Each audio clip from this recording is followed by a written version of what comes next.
Sziasztok! Itt a következő kombinatorika feladat. Olvassuk el a szöveget. Hányféleképpen lehet kifizetni pontosan,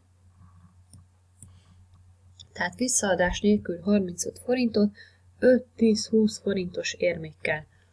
Írd be a táblázatba az összes lehetőséget. A példaként beírt eset azt jelenti, hogy 1 darab 5 forintos, 3 darab 10 forintossal fizettük ki a 35 forintot. Lehet, hogy több sor van a táblázatban, mint a hány eset.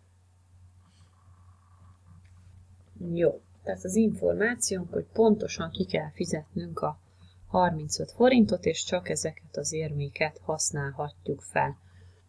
Nézzük, hogy hogyan érdemes ehhez is nekiállni. Én úgy szoktam, hogy mindig érdemes a legnagyobbal kezdeni, hogy a 20 forintos legyen benne, tehát én berakok ide 1 darab 20 forintost, akkor ugye maradt még 15 forint, hát azt már csak úgy tudom kifizetni, ugye berakok egy 10-est, és berakok egy 5-öst. Jó.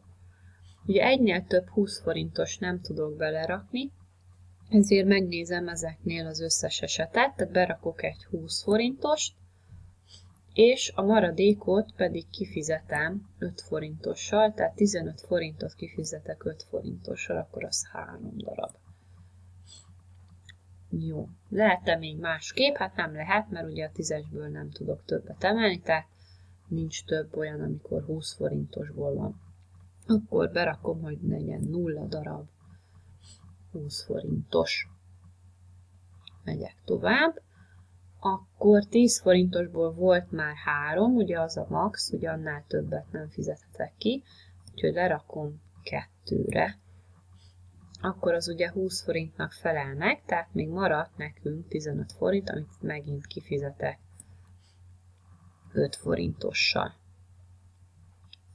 Akkor lehet, hogy 1 darab 10 forintosom van, ugye megint csökkentem a 10 forintosok számát, akkor maradt még 25 forintom, ahhoz ugye 5 darab 5 forintos kell, és utána már ugye már csak az az eset van, amikor nincsen 10 forintosom, tehát az összeset 5 forintossal fizetem ki, abból pedig 7 darab kell.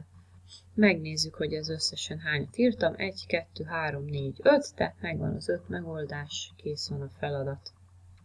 Remélem tudtam segíteni, ha megnézed, akkor ez 2 perc alatt meg volt, 3 perc alatt.